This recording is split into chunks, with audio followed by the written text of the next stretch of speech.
Hi everyone, welcome to my YouTube channel Learn Excel. Today we will learn about a really important yet really simple tool, namely alignment tool. Alignment tells us where we need to position our data within a cell. So for that, let me help you out with the demo first. For example, I will select this data. And now I will come, if I want the data to be left aligned, I will opt for this. If I want it to be center aligned, I will simply go to the home tab and then alignment group and then this. Here it goes center aligned. If I want it to be right aligned, I will click onto this. But for now I want it to be left aligned. So here it goes. Now we can align data not just horizontally but vertically as well. For example, let me help you out with an example. For example, I selected this and let me increase the height so that it becomes easier for you to understand. Yeah, so when we go to the top one, it gets aligned, top aligned vertically, when center like this and when at bottom like this. Currently I would prefer it to be center aligned. If I want the data to be aligned within the center, then and I want this A to J to be a single cell, then what do? I will simply select this and then go to merge and center, and here it looks perfect. So now we have one other option that we can use is, for example, this average 2016 is not visible till length.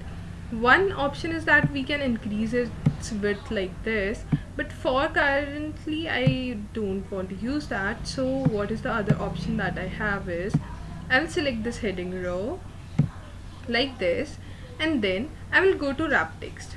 What it does is it aligns that within the given width itself like this.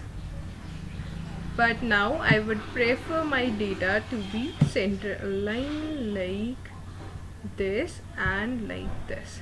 Perfect, it looks good, right? And other option that we have is this one.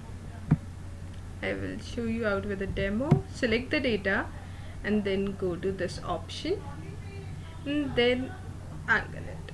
It looks like this, and if we increase its width like this, it looks like this. But for my current data we have one other option as well. I can do the rotate text up like this.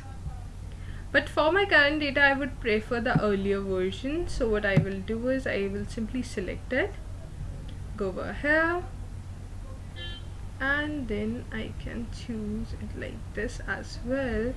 But I would simply prefer my that one, so I will simply undo it like this. Perfect. So one more option that we have is these. These are simply known as decrease indexed and increase indexed. What they do is, if I click onto this, it will move it content further away from the cell border and move it towards right like this. But I want it to be like that only, so I will simply click onto the left one. And that's all for today. I hope you really learned and enjoyed this video. Don't forget to like, share and subscribe to my channel. Bye bye.